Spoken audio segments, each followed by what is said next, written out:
আজকে আমি আপনাদের পড়ে শোনাবো স্বনামধন্য লেখক উপেন্দ্রকিশোর রায়চৌধুরীর লেখা কুঁজো আর ভূত।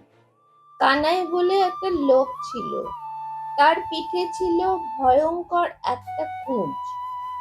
বেচারা বড্ড ভালো মানুষ ছিল, লোকের অসুখ বিসুখে ওষুধপত্র দিয়ে তাদের কত উপকার করত, কিন্তু কুঁজো বলে তাকে কেউ ভালোবাসতো না। কানাইয়ের ঝুড়ির দোকান ছিল, আর কোনো ঝুড়িওয়ালা তার মতো ঝুড়ি বুনতে পারত না। তারা তাকে ভারী হিংসা করত আর তার নামে যা তা বলে বেড়াতো। তা শুনে লোকে ভাবতো কানাই বড় দুষ্ট লোক, এই তাকে দেখতে পেলে সকলে মুখ ফিরিয়ে থাকতো। বেচারার দুঃখের সীমাই ছিল না। এত বড় কুঁজ নিয়ে মাথা গুঁজে চলতে কানাইয়ের বড়ই কষ্ট হতো। একদিন সে একটু দূরে এক জায়গায় ঝুড়ি বেচতে গেল, আর দিন থাকতে বাড়ি ফিরতে পারল না। পথে একটা পুরানো বাড়ির কাছে এসে এমনি অন্ধকার হলো আর এতই কাহিল বোধ হলো যে আর চলা অসম্ভব। সে জায়গাটি ভারী বিশ্রী, প্রাণান্তেও সে পথে আসতে চায় না কেউ। ওটা ভূতের বাড়ি। কিন্তু কানাইয়ের বড়ই পরিশ্রম হয়েছে, চলবার আর সাধ্যই নেই। কাজেই সে সেখানে পথের পাশে একটু না বসে আর কি করে। কতক্ষণ যে এভাবে বসেছিল তার কিন্তু ঠিক নাই। বসে থাকতে থাকতে তার মনে হলো যেন সেই পুরনো বাড়িটার ভিতর থেকে আওয়াজ আসছে, অনেকগুলো গলা মিলে আহা কি সুন্দর সুরে গাইছে। শুনে কানাইয়ের টান জুড়িয়ে গেল। সে অবাক হয়ে খালি শুনতেই লাগলো। গানের সুর যে অতি আশ্চর্য, কিন্তু কথা খালি এইটুকু, নুন হ্যায়, তেল হ্যায়, ইমলি হ্যায়, হিং হ্যায়। শুনতে শুনতে কানাই একেবারে মেতে গেল। সে ভাবলো যে তারও গানটা না গাইলেই চলছে না। কাজেই সেও খুব করে গলা ছেড়ে সঙ্গে সঙ্গে ধরলো, নুন হ্যায়, তেল হ্যায়, ইমলি হ্যায়, হিং হ্যায়। ওইটুকু পেয়ে ঝাঁ করে তার বুদ্ধি খুলে গেল। সে আরো উঁচু সুরে গাইল, লক্ষণ হ্যায়, মরিচ হ্যায়, চ্যাং ব্যাং শুটকি হ্যায়। কানাই এই কথাগুলো খুব গলা ছেড়েই গেয়েছিল। সে গলার আওয়াজে সেই বাড়ির ভিতরে গাইয়েদের কানে গিয়ে পৌঁছেছিল, তাতে আর কোনো ভুল নেই। যে গাইয়েগুলো ছিল অবশ্য ভূত। তারা সেই নতুন কথাগুলো শুনে এতই খুশি হলো যে তখনই ছুটে এসে কানাইকে কাছে না এসে আর থাকতে পারলো না। তারা এসে কানাইকে কোলে করে নাচতে নাচতে সেই বাড়ির ভিতর নিয়ে গেল। আর আদরটা যে করলো, মিঠাই যে তাকে কত খাওয়ালো তার অন্ত নেই।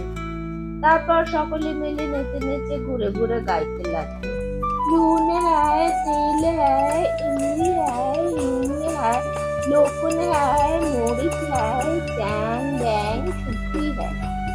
কানাইকে তাদের সঙ্গে নেচে নেচে গানটা গাইতে হলো। তখন হঠাৎ তার মনে হলো, কি আশ্চর্য, আমি তো কুঁজ নিয়ে চলতেই পারি না, আমি আবার নাচলুম কি করে। বলতে বলতেই তার হাতখানি পিঠের দিকে গেল। এ কি রে, তার সে কুঁজ যে আর নেই। একজন ভূত বলল, কি দেখছিস বাপ, ওটা আর ওখানে নেই, ওই দেখ তোর পাশে পড়ে আছে। সত্যি সত্যি সে কুঁজ আর কানাইয়ের পিঠে ছিল না, সেটা তার পাশে পড়েছিল। আহা, কানাইয়ের তখন কি আনন্দই হলো। এমন হালকা আর আরাম বোধ হলো যে সে তখন সেখানেই মেঝেতে শুয়ে ঘুমিয়ে পড়লো। তারপর যখন পরদিন সকালে তার ঘুম ভাঙলো, তখন সে দেখলো যে এই বাড়ির বাইরে রাস্তার ধারে শুয়ে আছে। ভূতরা তাকে একটি চমৎকার নতুন পোশাক পরিয়ে সেখানে এনে রেখে দিয়েছে। তখন সে তাড়াতাড়ি উঠে মনের সুখে বাড়ি চলে এলো। সেখানকার লোকেরা তার মুখের পানে ফ্যাল ফ্যাল করে তাকায়। কেউ তাকে চিনতেই পারে না। সে যে তাদের কুঁচো কানাই, ভূতরা তার খোঁজ পেলে তার এমনি সুন্দর চেহারা করে দিয়েছে, এ কথা তাদের বোঝাতে অনেকক্ষণ লেগেছিল। তারপর তো দেখতে দেখতে কানাইয়ের কুঁজের গল্প দেশময় ছড়িয়ে পড়ল। যে শুনলো সেই ভাবলো যে এমন আশ্চর্য কথা আর কখনো শোনেনি। এখন লোকে আর তাকে দেখে মুখ ফিরিয়ে থাকে না, হাসতে হাসতে ছুটে এসে তার সঙ্গে কথা কয়, আর তার বাড়ির লোককে তার এই আশ্চর্য খবর শোনাবার জন্য নিমন্ত্রণ করে নিয়ে যায়। কত লোক শুধু সেই গল্প শোনার জন্যই তার ঝুড়ি কিনতে আসে। ঝুড়ি বেচে সে বড়লোক হয়ে গেল। এমনি করে দিন যাচ্ছে। তারপর একদিন ঘরের দাওয়ায় বসে কানাই ঝুড়ি গুনছে। এমন সময় একটি বুড়ি সেই পথে এসে তাকে জিজ্ঞাসা করলো, আগা, কেবলহাটি যাব কোন পথে? কানাই বলল, এই তো কেবলহাটি, তুমি কি চাও?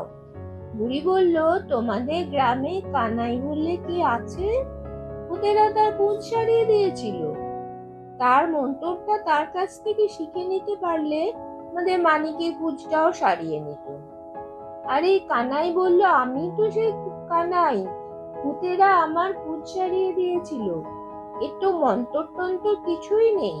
তারা রাত জেগে গাইছিল, আমি পথের ধারে শুয়ে শুয়ে তাদের গানে নতুন কথা জুড়ে দিয়েছিলাম।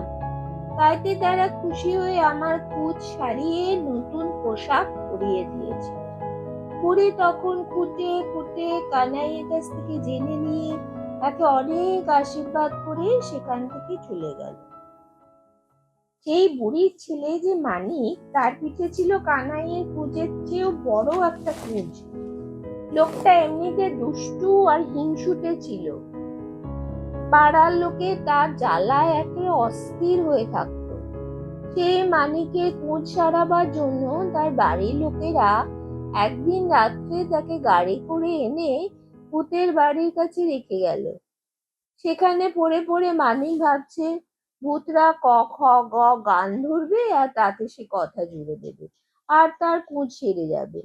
আর যেই ভূতেরা বলেছে নুন হ্যায়, তেল হ্যায়, ইমলি হ্যায়, অমনি মানিক আর তাদের শেষ করতে না দিয়ে হঠাৎ চেঁচিয়ে উঠলো, গুরুচরণ ময়রার দোকানের কাঁচাগোল্লা হ্যায়। তখন গানের তাল তো ভেঙে গেলই, কাঁচাগোল্লার নাম শুনে অনেক ভূতের বমি পর্যন্ত হতে লাগলো। ভূতেরা এইসব জিনিসকে বড্ড ঘৃণা করে, নাম অব্দি শুনতে চায় না। কাজেই তারা তার মেজায় চোটে দাঁত খিচুতে খিচুতে এসে বলল, হে রে তুই অসভ্য বেতালা বেটা, আমাদের গান মাটি করে দিলি, দাঁড়া তোকে দেখাচ্ছি। এ বলে তারা কানাইয়ের সেই কুঁজটা এনে মানিকের কুঁজের ওপর বসিয়ে এমনি করে জুড়ে দিল যে আর কিছুতেই তাকে তোলবার জন্য। পরদিন মানিকের বাড়ির লোকেরা এসে তাকে দেখে অবশ্য খুবই আশ্চর্য আর বিস্মিত হলো। তো গ্রামের লোকেরা বলল, ব্যাটা যেমন দুষ্টু তেমনি সাজা হয়েছে।